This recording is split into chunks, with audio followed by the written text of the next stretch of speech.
어제 그것이 알고 싶다. 네. 거기서 나온 내용이기도 하고 그때 국정원 변호사 사망 관련 의혹이 여러 명의 변호사들과 유족분들이 기자회견을 했어요. 뭔가 이상하다. 자살이 아닌 것 같다. 이 이야기가 나오고 있거든요. 문제는 이제 뭐 거기에 여러 가지 의혹들이 있어요. 바다로 뛰어내렸는데 바다가 사람 키도 안 되는 얕은 곳에 뛰어내리는 건 말이 안 돼. 그거 이제 사망 전에 그 번개탄 전에 있었던 그거에 대한 얘기죠. 자살을 시도한 적이 있었다. 라고 이제 그거죠. 자살이다라고 결론 내렸는데 네. 그 논거로 얘기하는 것에 대해서 그거는 아니다 이렇게 네. 얘기하는 거죠. 그리고 휴대폰이 3대가 있었는데 세대가 그중에 2개가 사라졌고요. 가위로 자른 흔적이 있는 보자기가 나왔고요. 보자기를 왜 가위로 자르죠?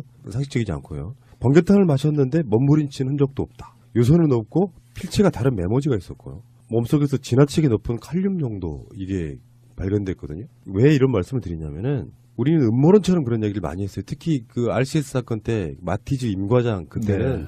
지금도 임과장 사건도 유족들이 이거 재조사해달라고 요구를 한 사건이거든요. 자살이 아닌 것 같다예요. 그냥 단도직입적으로 말하면. 실제로 정치인분들 어떻게 생각하실지 모르는데 자살로 얘기되지만 실제로는 그냥 우리가 톡해놓게 얘기하면 관여된 타살일 것이다. 그러니까 그런 일을 할 수 있는 집단이 지금 그 말씀이죠. 워낙에 조작이 능하니까요. 지금 국정원 전체라고 얘기하기보다는 이렇게 얘기하면 어떻겠어요? 간첩 조작 이런 게 있었잖아요. 실제로 최근에 우리가 알고 있는 많았죠. 많았잖아요. 유성. 그러니까 우리가 생각하기에 마치 첩보 영화 같은 이런 일들. 가령 이 사건에서 우리가 이제 우선 그 전에 한 가지 전제하고 싶은 것은 이런 의혹을 통해서 우리가 이걸 한편으로는 쫓아가면서 또 잊지 말아야 할 것은 그것의 근본이 된 왜 이런 일이 일어났지? 이게 사실은 댓글 사건 수사 방해라는 그렇죠. 예. 그 근본에 큰 거대한 것이 있는 거예요. 그러니까 댓글이라는 것을 한 거잖아요. 그리고 이것이 자살이냐 타살이냐를 떠나서 검찰이 압수수색하게 하는 걸 가짜 사무실을 만든 거잖아요. 예.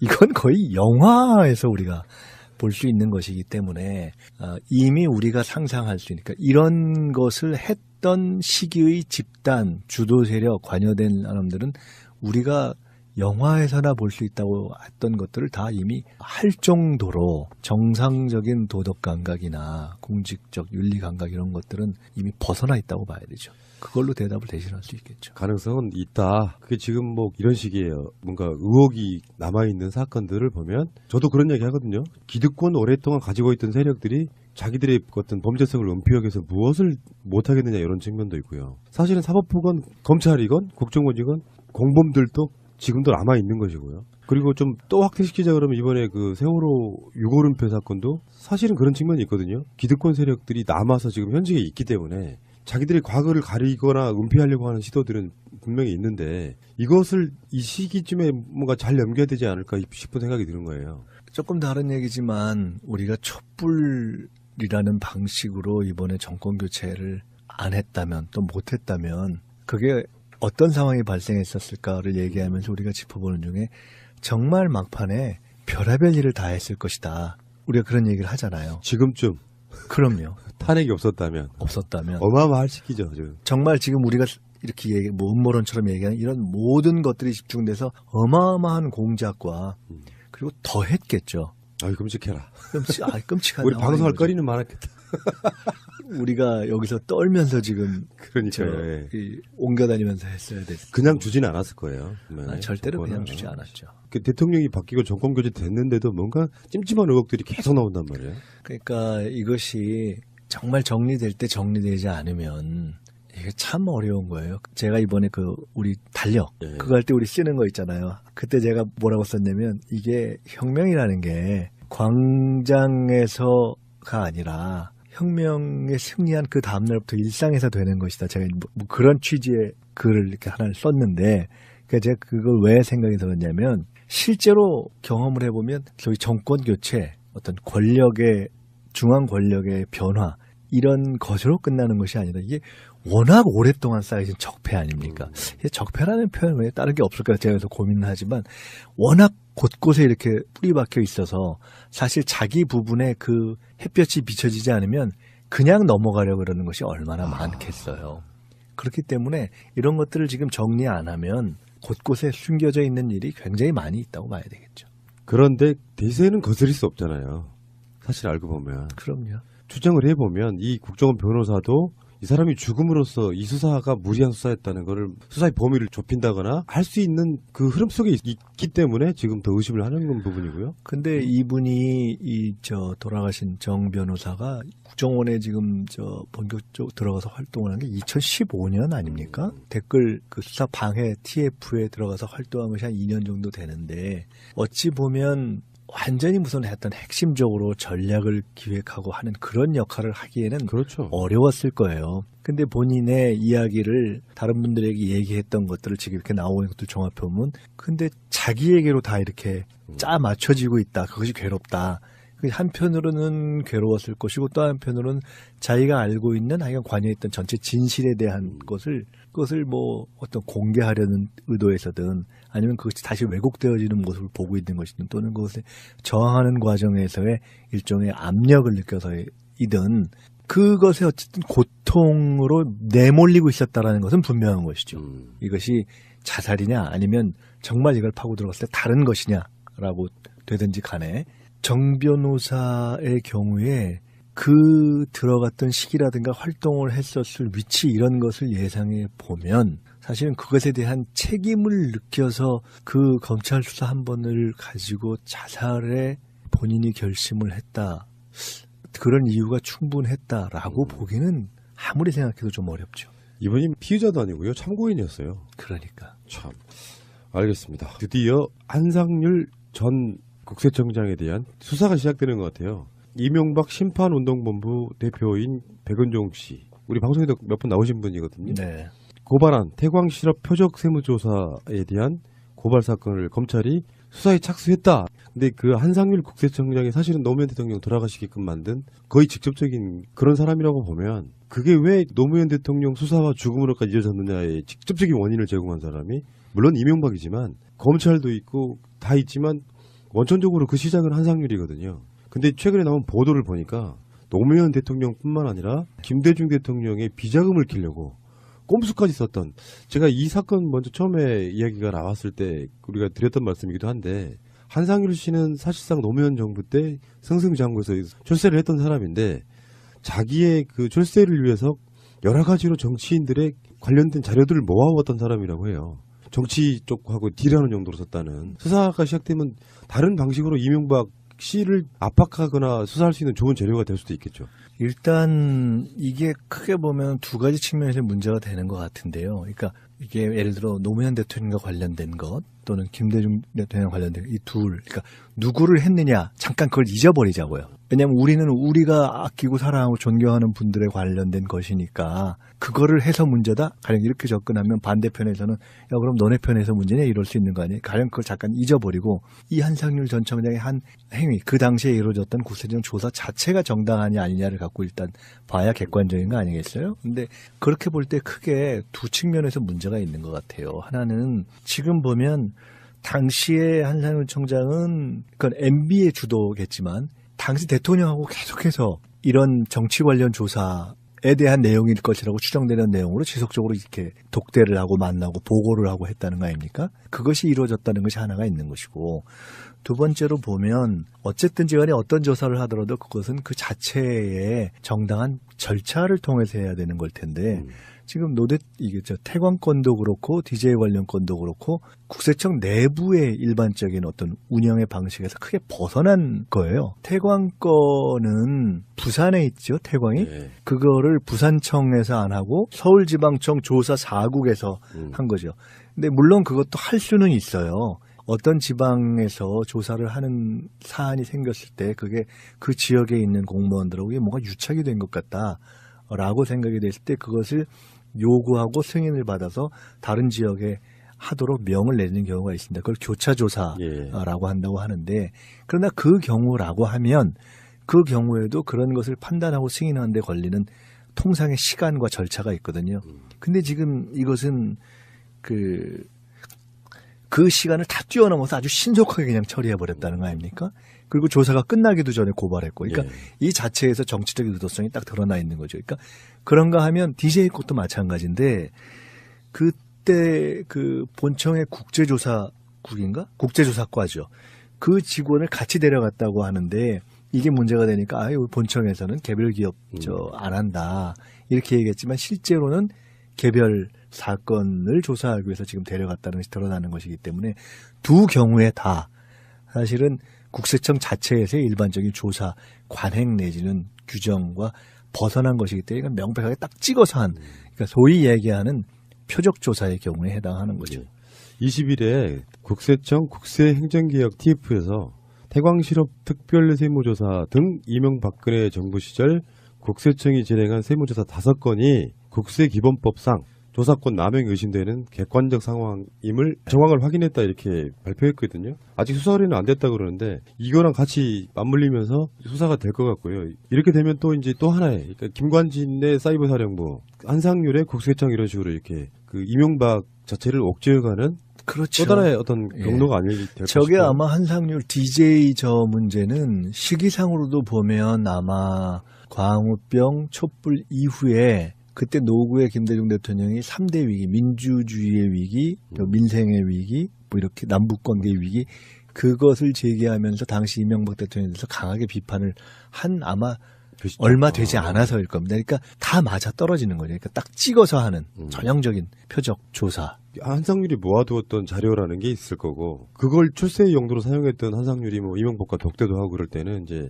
만약 한상률 입에서 이렇게 이명박 당시 대통령의 지시가 있었다 이런 식의 이야기가 나온다면 어떻게 될까요? 그건 뭐 우리가 다 기대하는 방향으로 가겠죠. 그러니까, 근데 일단 저건 증거가 있고 말고를 떠나서 오히려 지금 뭐 태광도 그렇고 DJ 조사 관련한 것도 그렇고 증거가 있고 없고가 중요한 것이 아니라 하여간 뭔가를 막 자기가 움직이고 다니고 있다 하는 노력을 보고하고 거기서 뭔가 이렇게 없으면 없는 대로 뭔가 이렇게 만들어서 카더라 통신을 이렇게 유포할 수 있는 근거라도 만들어내는 그러한 노력으로 자기의 공을 세우려고 했던 측면이 상당히 크다고 봅니다. 출세라는 게 뭘까요, 원장님? 영혼 없이 사는 거죠. 네. 좋은 출세를 하면 좋죠. 근데 제가 그 얘기를 드린 것은 가끔 그런 경우가 있어요. 지금 아까 한상률 경우 말씀하셨지만 과거에 DJ 정부 또는 노무현 정부에서 잘 올라갔는데 그 뒤에 보니까 그리고 그때 회사들 저 사람들이 어떤 방향으로 열심히 하고 있네라고 좋게 평가할 수 있었던 분들이 정권이 바뀐 이후에 아무리 공무원은 그때그때의 어떤 정부의 방향에 충실한 것이라 하더라도 너무 황당하게 변하는 경우가 있어요. 그걸 보면은 가끔 우리가 농담처럼 공무원을 보면서 참 영혼 없는 뭐 이런 얘기를 할 때가 있지만 그것은 그냥 농반진반으로 하는 것이고 정말 그렇게 전혀 다른 표변한 모습을 보이는 분들을 보면 굉장히 좀 서글플 때가 있어요. 그러니까요. 그러니까 최소한의 절도, 인간적 품격 이런 것은 필요한데 이런 경우는 그야말로 그냥 영혼 없이 달려가는 거죠.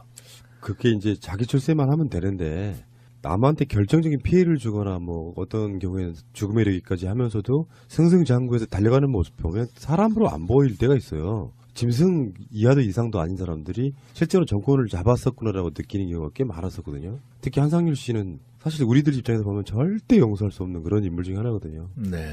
지금 그 말씀하니까 전혀 연관은 안 되는 건데 TV에 보니까 저 그 영화는 못 봤는데 대장 김창수 그게 거기서 잠깐 나오는 장면을 보니까 주인공이 나는 사람을 살인하지 않았다. 나는 짐승을 때려잡았다. 뭐 이런 얘기가 나오더라고요. 명성황후를 시해한 외놈을 척살한 맨손으로 척살한 그것을 놓고 얘기하는 경우인데 사람답게 못 사는 경우지요. 김창수에게 사형을 선고한다. 나는 그날 짐승 한 마리를 죽였을 뿐이다. 공익적 마인드를 가지고 내가 국민들을 위해서 뭘 해보겠다는 사람들이 공무원하고 정치인 해야 된다고 생각하거든요. 아직까지 역사 속에 어떤 권력을 쥐기 위해서 그 권력을 갖고 자기 이득을 챙기기 위해서 출세하기 위해서 이렇게 살아온 세력들이 전 저쪽에 훨씬 더 많다고 봐요. 근데 그런 사람들이 정치하는 거 보면은 다 국민들 기만하고 속이면서 마치 자기들이 국민을 굉장히 이비하는 것처럼 그런 식으로 하지만 알고 보면 온갖 자기 이득을 취하는 거 다스는 누구 겁니까? 라는 질문이 그 모든 게 다 포함되어 있는 것 같아요. 근데 지금 김관진 석방됐고 임관빈도 석방됐고 이런 과정에서 그런 범죄성들에 대한 수사가 지체되겠죠? 앞으로 조금 더? 아무래도 구속 상태에서 수사를 한 것보다는 여러 가지 어려움들이 생기겠죠. MB를 지금 그 포토라인에 세우는 것도 많은 분들이 12월 달 정도에 할 수 있을 거다 했는데 이게 내년으로 넘어가지 않을까 싶어요. 그거는 아직 뭐 단정하기는 좀 어려운 것 같고요. 그런데 분명한 것은 지금 그런 것을 보면 우리가 지금 이제 뭐 적폐청산을 하고 검찰에서 이런 수사를 하는 데 있어서 얼마나 곳곳에 이에 대한 저항이 있는가. 이건 뭐 검찰뿐만 아니라 법원도 그렇고 라는 것을 우리가 한편으로 볼 수 있는 거고요. 지금 검찰에서 통상 이제 구속 수사를 하는 경우에는 이들이 나와서 다른 방식으로 사람들과 뭐 예를 들어 말을 맞춘다라든가 있을 수 있는 증거에 대해서 그것이 드러나지 않도록 시도를 한다든가 이런 것들을 사실은 저지하는 효과가 있는 거 아니겠어요? 근데 그것에 대한 진전이 아무래도 조금 어려움을 겪게 되겠죠. 또 쉽게 되는 것도 아닐 문제이고요. 그냥 일사천리로 갈 수 있는 문제도 아니라서 사실 예상이 되는 문제 중에 하나거든요. 거기서 이제 제가 봤을 때는 더불어민주당이 조금 더 잘해야 되는 생각이 들어요. 그걸 끌어가는 동력이 행정부에만 있는 건 아니니까. 알겠습니다. 오늘은요, 방송을 짧게 마칠 수밖에 없는 게 이분들이 또 김현 의원이 지금 역에서 기다리시고 우리 저는 달려가야 됩니다. 원장님 빨리 달려가야 돼서 죄송하다는 말씀드리고요. 다음 주에 더 알차게 찾아뵙겠습니다. 고맙습니다. 감사합니다. 어마어마할 시기죠. 지금. 정말 지금 우리가 이렇게 뭐 음모론처럼 얘기하는 이런 모든 것들이 집중돼서 어마어마한 공작과 그리고 더 했겠죠. 아유, 끔찍해라. 끔찍한 우리 방송할 거죠. 거리는 많았겠다. 우리가 여기서 떨면서 지금 그러니까요. 옮겨다니면서 했어야 됐어요. 그냥 주지는 않았을 거예요. 절대로 그냥 주지 않았죠. 그 대통령이 바뀌고 정권 교체 됐는데도 뭔가 찜찜한 의혹들이 계속 나온단 말이에요. 그러니까 이것이 정말 정리될 때 정리되지 않으면 이게 참 어려운 거예요. 제가 이번에 우리 달력 그거 할 때 우리 쓰는 거 있잖아요. 그때 제가 뭐라고 썼냐면 이게 혁명이라는 게 광장에서가 아니라 혁명에 승리한 그 다음날부터 일상에서 되는 것이다. 제가 뭐 그런 취지의 글을 이렇게 하나를 썼는데 그러니까 제가 그걸 왜 생각이 들었냐면 실제로 경험을 해보면 소위 정권 교체, 어떤 권력의 중앙 권력의 변화 이런 것으로 끝나는 것이 아니라 이게 워낙 오랫동안 쌓여진 적폐 아닙니까? 적폐라는 표현 왜 다른 게 없을까 제가 그래서 고민을 하지만 워낙 곳곳에 이렇게 뿌리 박혀 있어서 사실 자기 부분에 그 햇볕이 비춰지지 않으면 그냥 넘어가려고 그러는 것이 얼마나 많겠어요. 그렇기 때문에 이런 것들을 지금 정리 안 하면 곳곳에 숨겨져 있는 일이 굉장히 많이 있다고 봐야 되겠죠. 그런데 대세는 거스릴 수 없잖아요. 사실 알고 보면. 그럼요.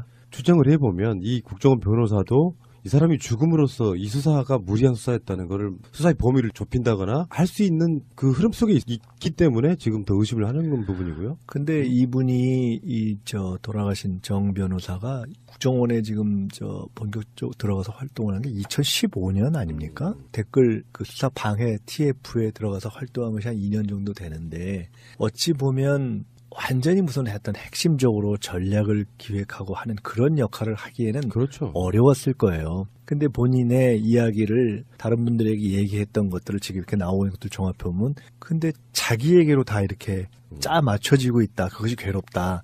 한편으로는 괴로웠을 것이고 또 한편으로는 자기가 알고 있는 하여간 관여했던 전체 진실에 대한 그것을 뭐 분들 어떻게 생각하실지 모르는데 자살로 얘기되지만 실제로는 그냥 우리가 톡해놓게 얘기하면 관여된 타살일 것이다. 그러니까 그런 일을 할 수 있는 집단이 지금 그 말씀이죠. 워낙에 조작이 는 거니까요.